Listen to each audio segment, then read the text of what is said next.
আসসালামু আলাইকুম, সবাইকে স্বাগতম। আইসিটি বিষয়ের আমরা যখন HTML এর বিভিন্ন ট্যাগ ব্যবহার করে ওয়েব পেজ তৈরি করি, সেক্ষেত্রে ফন্ট ট্যাগ কী এবং কোথায় ব্যবহার করা হয়। ফন্ট ট্যাগ ব্যবহার করা হয় সাধারণত ফন্টের বিভিন্ন বৈশিষ্ট্য নির্ধারণের জন্য। ফন্ট কি? ফন্ট হচ্ছে লেখা, টেক্সট। তো লেখার কালার নির্ধারণের জন্য, লেখার সাইজ নির্ধারণের জন্য, লেখার ধরন নির্ধারণের জন্য এই ফন্ট ট্যাগ ব্যবহার করা হয়ে থাকে। তো যার একটু ব্যাখ্যা দিচ্ছি। আমি যে লক্ষ্য করি ফন্ট ট্যাগের ব্যবহার ওয়েব পেজের কোনো লেখার কালার, সাইজ, ফন্ট ফেস মানে ফন্টের ধরন ইত্যাদি নির্ধারণের জন্য ফন্ট ট্যাগ ব্যবহার করা হয়। ফন্ট ট্যাগের সাথে সাধারণত তিনটা অ্যাট্রিবিউট ব্যবহার করা হয়। ফন্ট ট্যাগের সাথে তিনটা অ্যাট্রিবিউট ব্যবহার করা হয়। ফন্টের এই যে ফেস, কালার, সাইজ। ফেস ব্যবহার করা হয় কোন ধরনের ফন্ট ব্যবহার হবে তা নির্ধারণের জন্য। ফন্টের স্টাইল নির্ধারণের জন্য ফন্ট ফেস ব্যবহার করা হয়, ফেস অ্যাট্রিবিউট।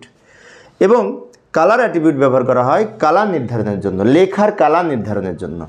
আর ফন্টের সাইজ নির্ধারণের জন্য এই সাইজ অ্যাট্রিবিউট ব্যবহার করা হয়। যেমন আমি যদি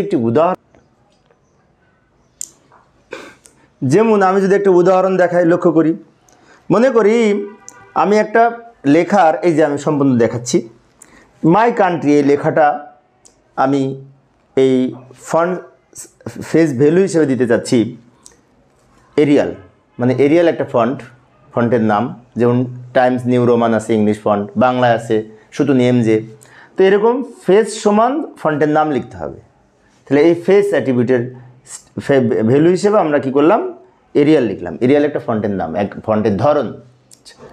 কালার সমান রেড, গ্রিন, ব্লু যাই দিই না কেন, এখানে হেক্সা ভ্যালু ব্যবহার করা হয়ে থাকে, অনেক সময় কালার কোড ব্যবহার করা হয়ে থাকে, সেই কালার ধারণ করবে আউটপুটে। সাইজ সমান আমি যে কোনো সংখ্যা দিতে পারি।